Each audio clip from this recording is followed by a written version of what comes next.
Matt, it's a big week. It is. It's a big week. For me, mostly, but it's a big That's week. true, yeah. I was just about to be like, oh, what for? And I was like, oh, wait. Yeah. You want to know something funny about this that's related to you that I kind of want to tell the story real quick? Go for it. Austin and his partner and Joe, Joe said this, I think, last week. Maybe it wasn't on the show. Maybe it was in the pleasantries before or after the show or whatever.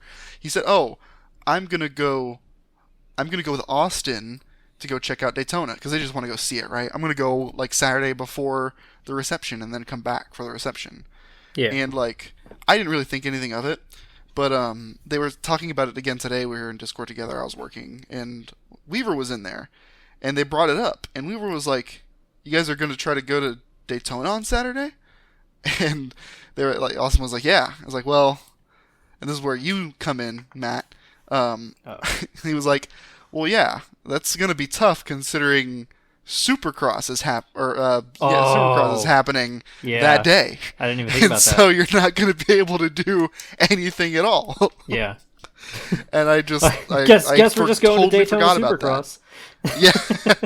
I made a joke with them too. I was like, "Oh, they're just gonna, yeah, you guys are just gonna skip to go to Supercross, and then you're gonna find like an in disguise Matthew Steelman who flew all the way to the East Coast and aired my reception, but is instead going to the race in Daytona." Oh my gosh.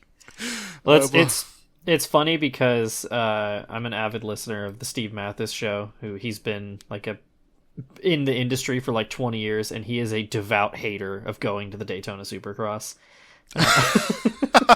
Why? And he's like, he just says it's not a very good fan experience. Like, it's the worst race to watch in person because you're so far away from the track. That makes sense. And a bunch of other gripes, but Steve's also a noted complainer. So right. Well, yeah. Yeah, but it would be funny to travel across the country, skip your wedding reception to go to the worst Supercross experience. And then you run into 3 people who are supposed to be there. I think that'd be great. It's like that It's Always Sunny meme where Mac and Charlie see each other from across the restaurant. Oh my gosh. Oh my god. On that note, this week, no Joe. This is the Real Racers podcast. Welcome. Thank you for tuning in. Please consider dropping a like or a rating if you enjoy. I am Davey. That is Matthew. Hello. And you know what?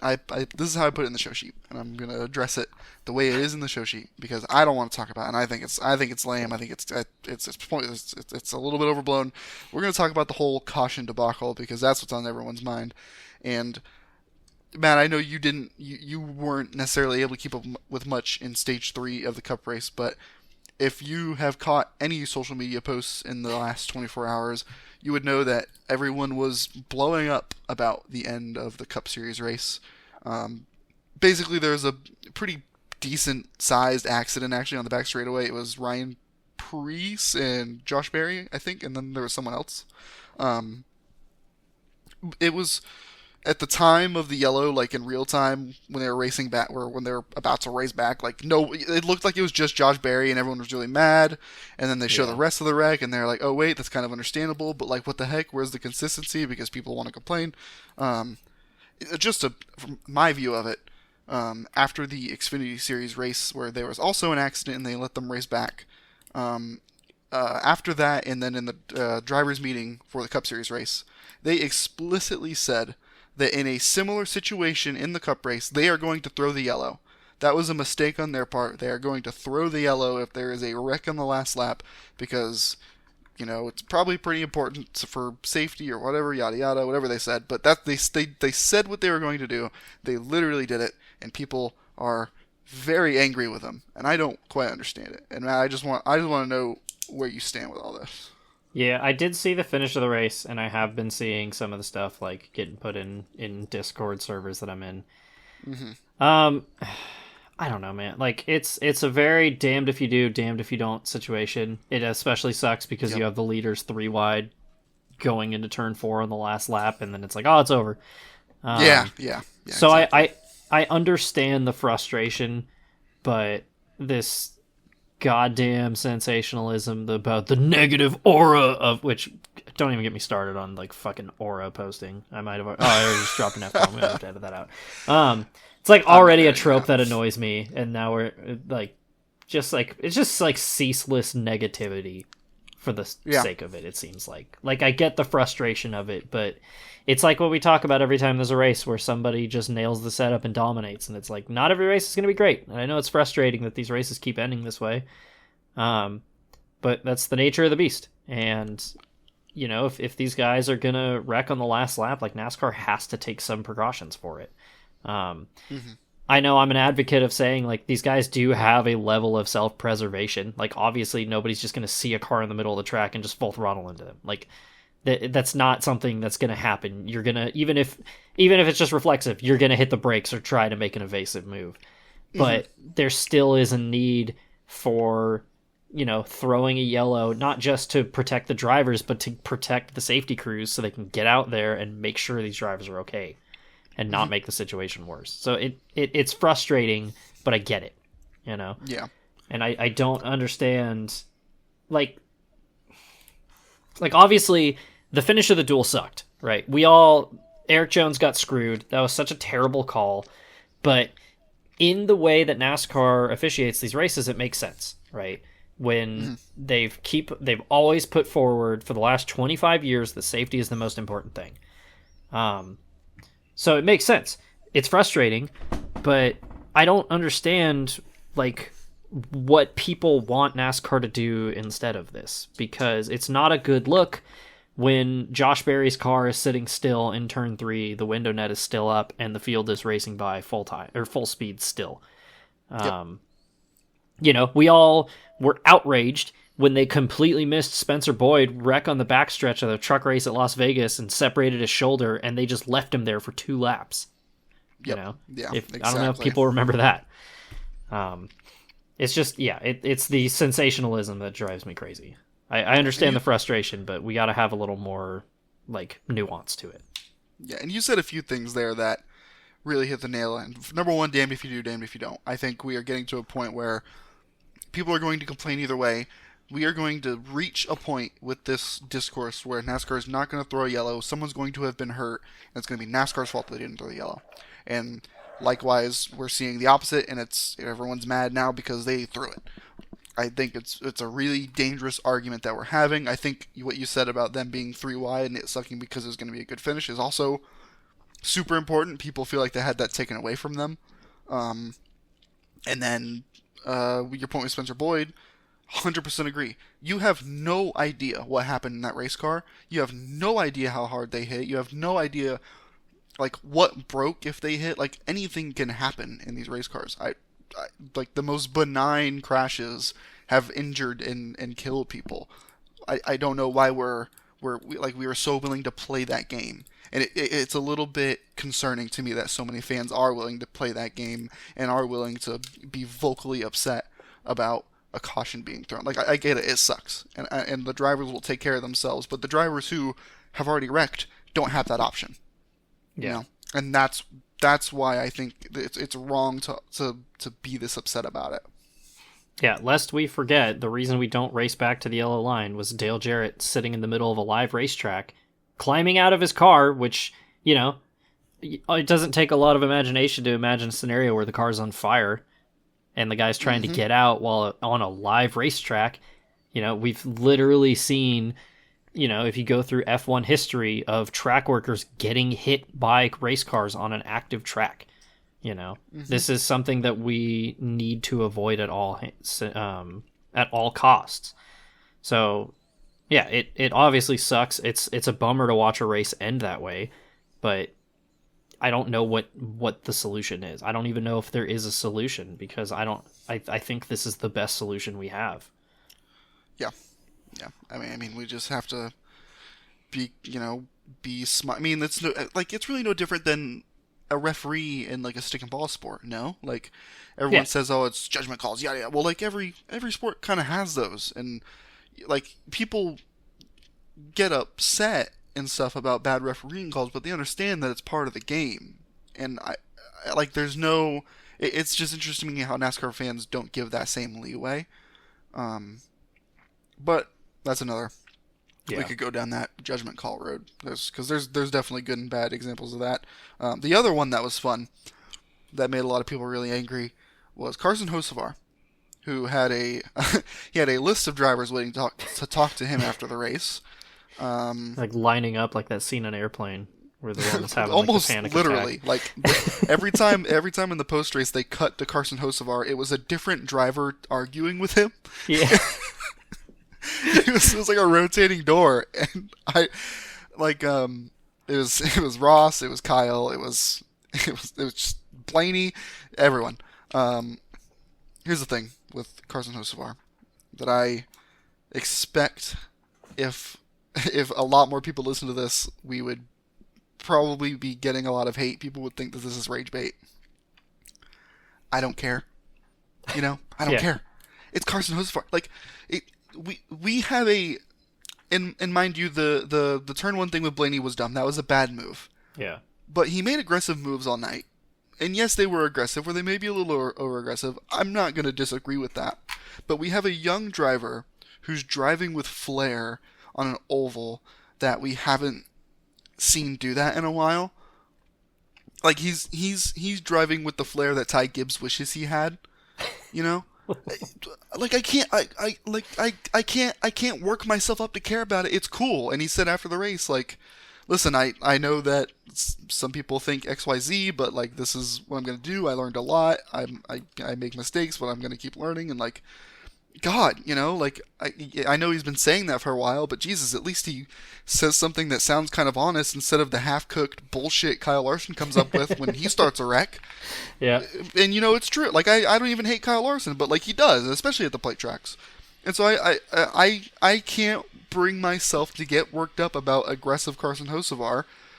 He caused that one crash, but otherwise he was aggressive and pretty clean all day. And I like that we have a young driver that's willing to race with a lot of flair and a lot of guts. It's nice to see, in my opinion. Yeah. I can't remember who it was, but pointing out Ross basically giving him a talking to was, I don't want to say ironic, but just like a funny evolution where it was like literally 2 years ago, or 3 years ago, Ross was that guy, Yep. And it's a testament to how like Ross Chastain, was kind of told like, you're not going to stick around if you keep doing that. And he was like, I don't care. I'm Ross Chastain and I'm here to win races. Right. And he's kind of forced the rest of the field to respect him. And in return, he's kind of reeled it in.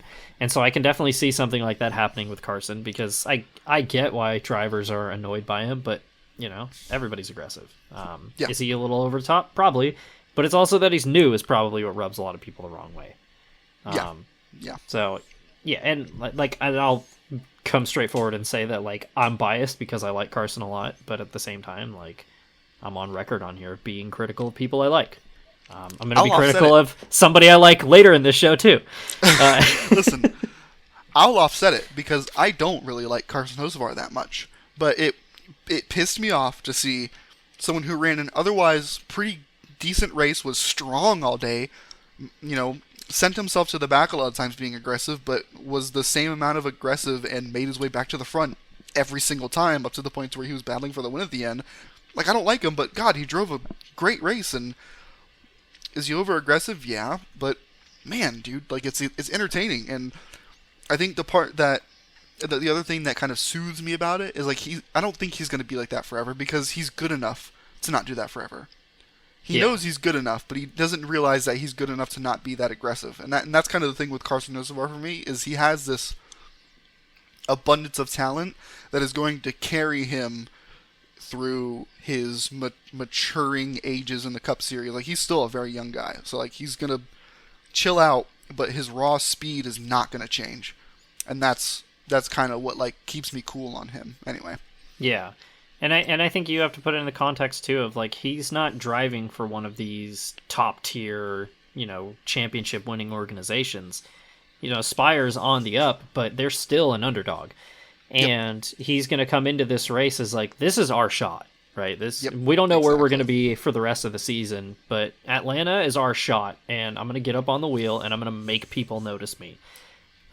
Because as some people have pointed out, like Rick Hendrick has an eye on him. Mm-hmm. So, I'm not on board with the like hate, the like, I don't want to say hatred, but just like the hand wringing about Carson Hocevar. Yeah, and like dismissing it, like people calling him, oh, he's just a moron, he's a dipshit. Like, it couldn't be further from the truth, in my opinion. Yeah. Anyway, someone who probably does deserve those titles, Ricky Stenhouse Jr., back at it again, caused another crash, don't know what he's doing, no one knows what he's doing. The Brad Keselowski's interview afterwards was very funny because they was like out of the care center and he was like, what happened? He kind of like dismissed it because he didn't know what happened, and he was looking at the replay as he was interviewing. He was like, oh yeah, that makes sense, as soon as he sees that Ricky Stenhouse started it, which was very funny. Yeah, that makes sense. And then he just continued talking about what he was talking about.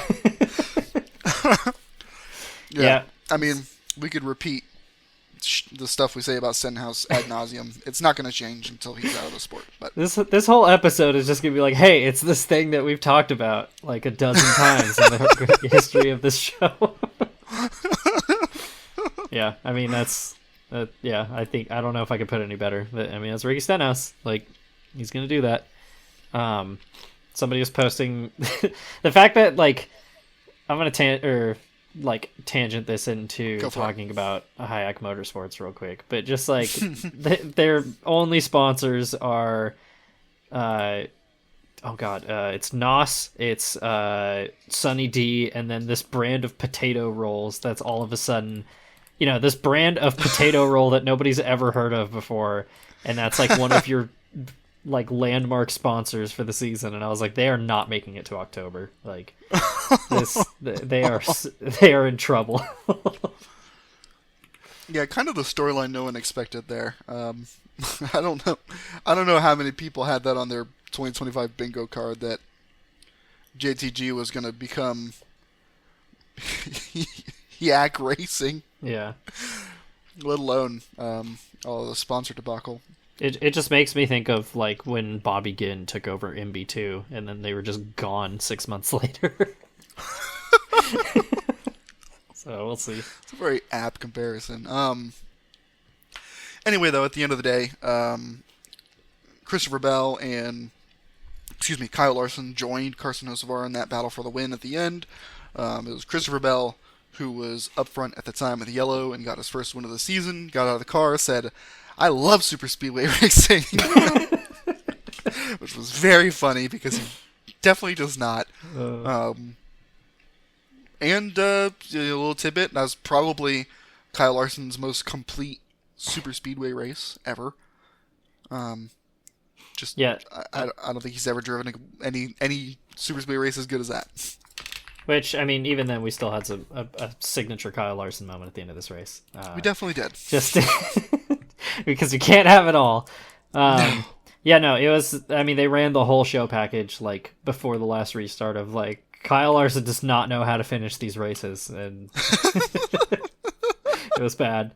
Yeah, I do want to talk about the thing with Austin Cindric, because like what the hell? Like, what was that? Yeah. Like, somebody posted the transcript from his spotter.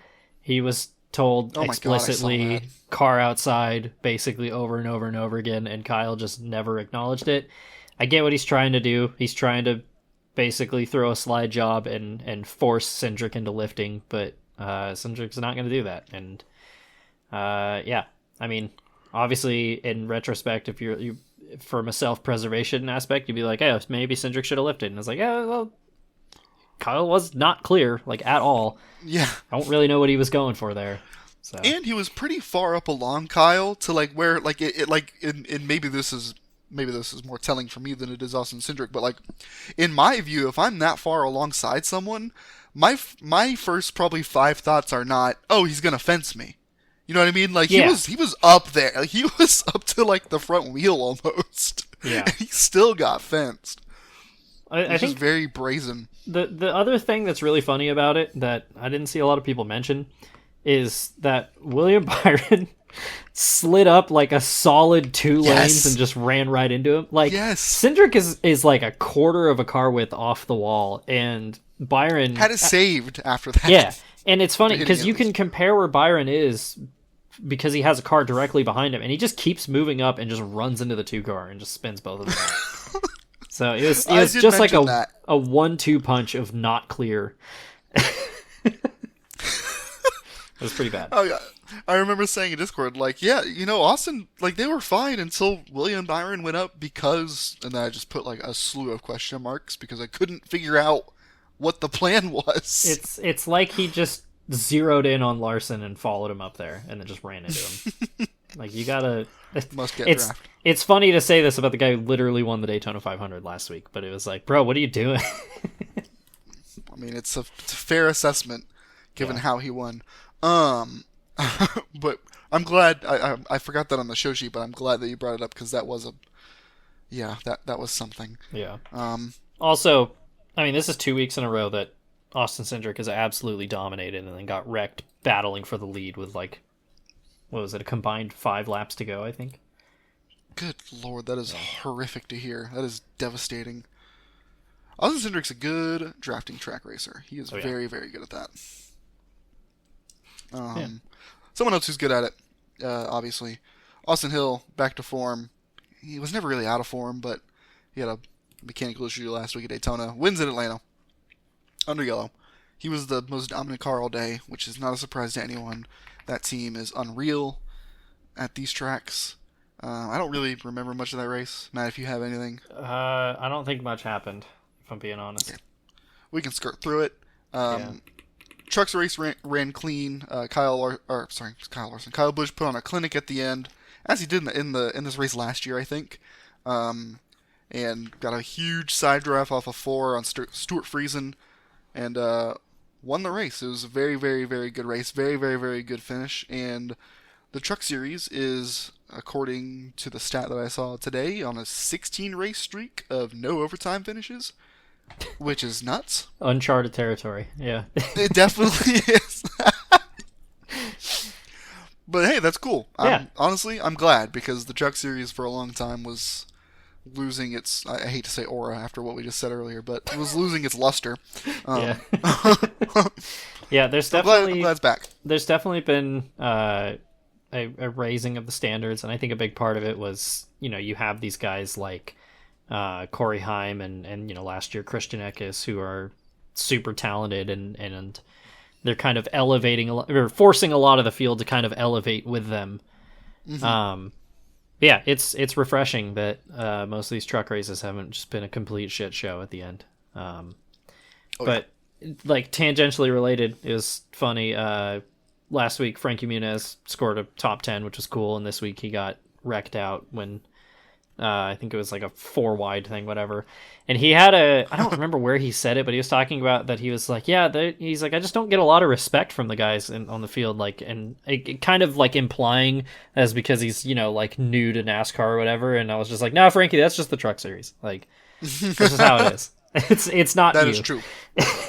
No amount of overtime finishes in a row will change that. Yeah. Matt, do you have anything else from this weekend in Atlanta? I'm looking over the results. Nothing's jumping out to me. No, I got nothing. Cool. Well, I hope you have your soundboard ready, because we are about to take this Real Racers podcast episode from the shop. We have an update on Dodge.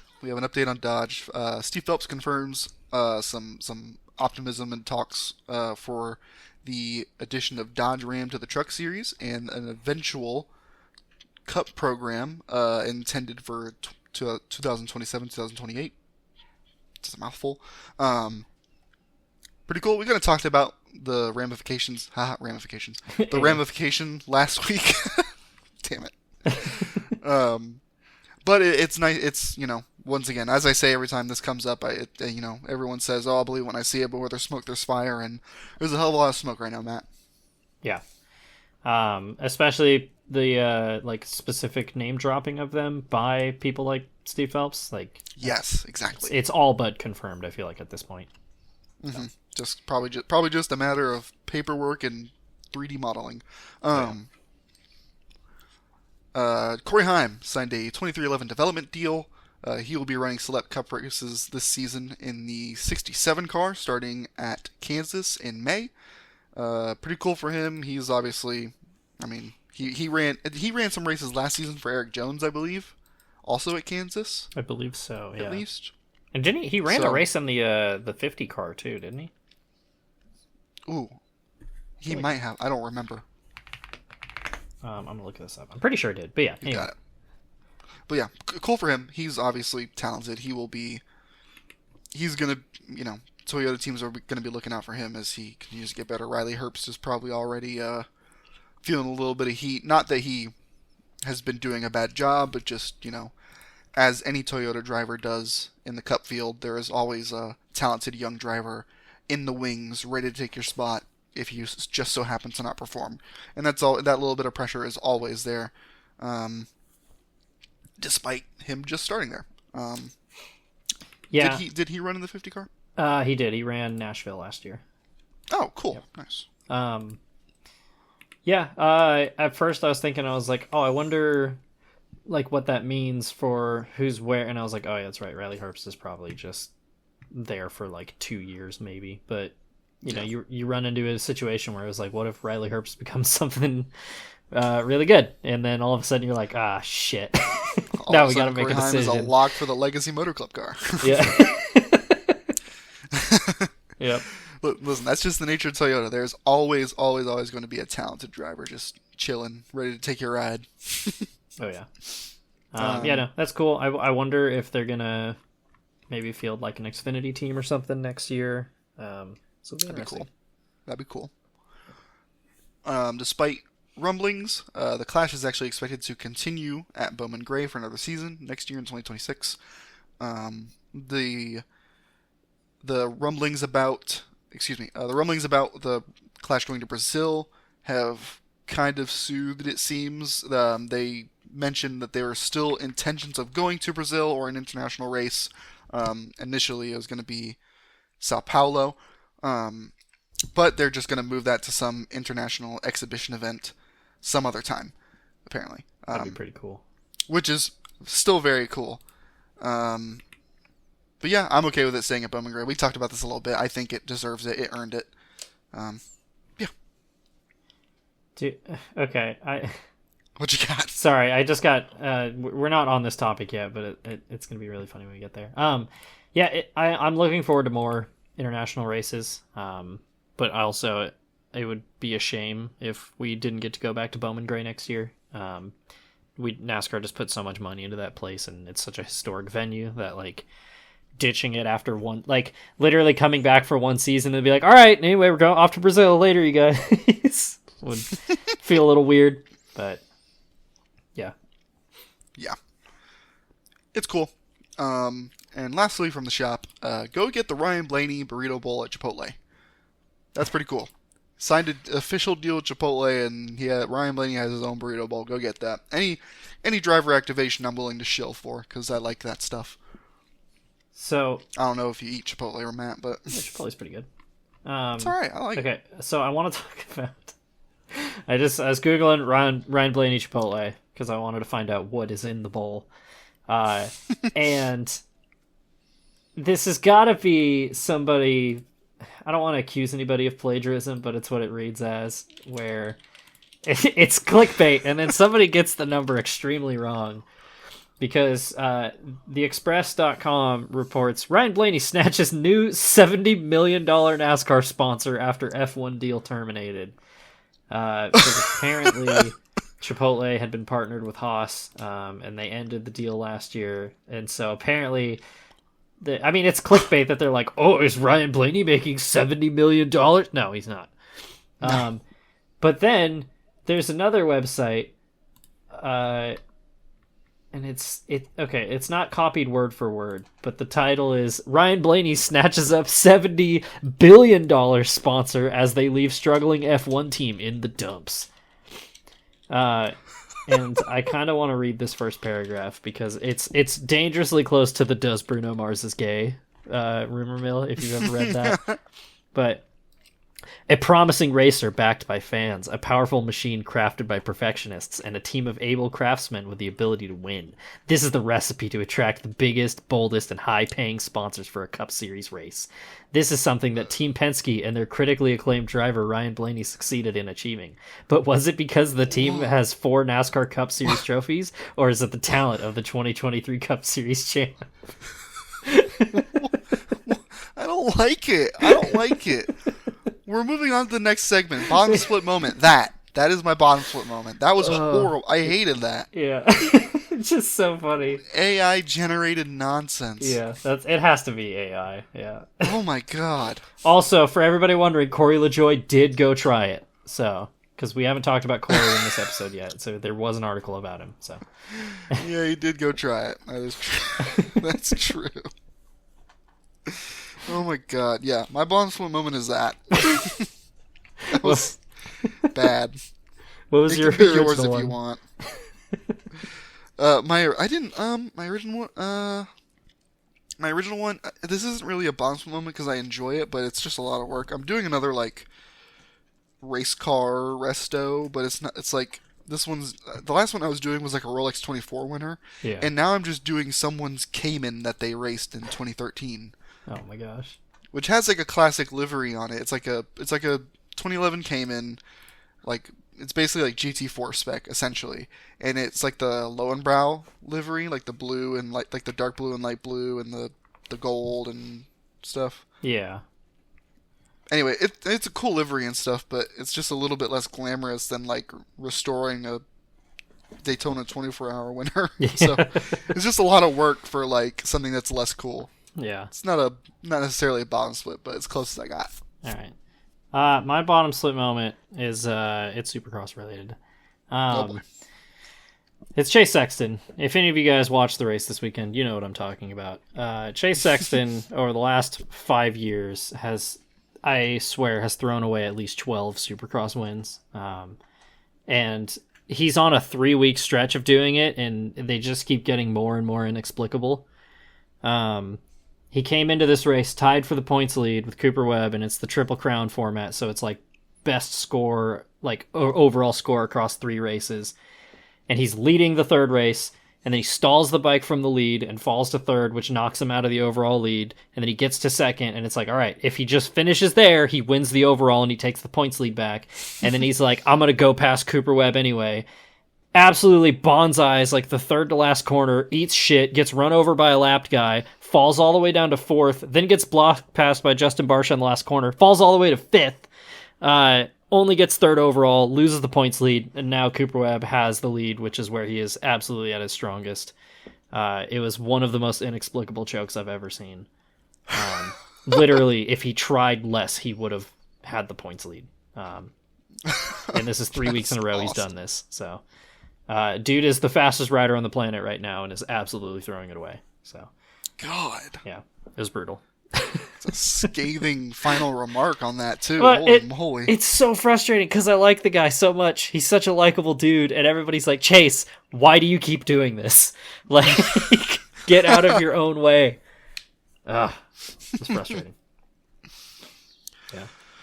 Oh man. Well, do you have a Road to Pro moment? I was struggling to think of one, and I'm just gonna go with it was also Supercross related. It was a great week for underdogs. Cody Schock on a privateer Yamaha scored his first career podium in 250s, and in 450s, Justin Hill riding for a privateer KTM team. Justin Hill's the kind of guy that just every once in a while he shows up, and it's like he's like, I'm gonna try this week, and everybody's like, dude, you try every week. You're great. Fastest qualifier and finished top 5, and everybody was like, "What? Where did that come from?" So, dude, what? Yeah, just came out of nowhere, and everybody was like, "Yeah, Justin Hill on a bike with like no manufacturer decals on it and a wrap on their team trailer that's literally like 7 years old and has like 5 riders who haven't ridden for them since like 2018 still on the side of their hauler, and that was the fastest team in qualifying." So, I mean, that rules though. Yeah. How about you? Mine is going to be soccer related. We have a player on our team. His name's Jed Spence. He's been at Tottenham. God, how long has he been at Tottenham? Hold on, I have to see how long he's been at Tottenham. He's been at Tottenham for a hot minute. Yeah. He's a young player. He came to Spurs in 2022, so 3 years ago. Okay. He came to Spurs 3 years ago. He was off to a slow start. We've gone through a bunch of managers since then. No manager we have had has trusted him. He's been sent on loan where he was also not trusted. Just cannot seem to like a lot of managers across all the teams he was loaned to, all the managers that we had at Spurs, just kind of, there's always like a work rate thing, or he wasn't ready, or he's not up to the physicality, but he doesn't work hard enough. It was mostly like attitude, work rate kind of deal. Like he just didn't want to seem to put in the work. Yeah. And so our current manager, who there's a lot to say about our current manager. I think he's great. A lot of people don't. Whatever. Not the point. We kind of have an injury crisis this season where we have a full starting squad of players that are out injured, and Jed Spence, through absolute necessity, was kind of making his way onto the bench where he wasn't before. Like before, he never made it in the squad. Okay, he's on the bench, and then he got a couple runs as a sub, and then he started starting.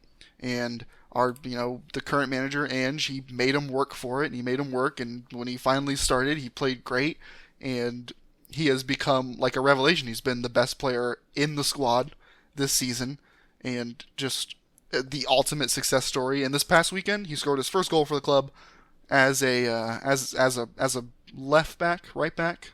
I forget which side he was on this weekend. He's been switching a lot because of the injuries, but was really happy to see that, because this is a guy who was kind of seen as, he was 20 whatever years old. He's 23 years old, and his career was kind of seen as over because he just had an attitude problem that no one could figure out. And now he's scoring goals with a club that is not having the best season, but is kind of clawing their way back out of its own rut. And I don't know. There's something really cool and poetic about it, and I that's why I like sports, man. Yeah, that's just the ultimate redemption story. That stuff's always cool. Yeah, I was gonna say every sports fan has their team's folk hero that you're like, nobody else gives a shit about this guy except me.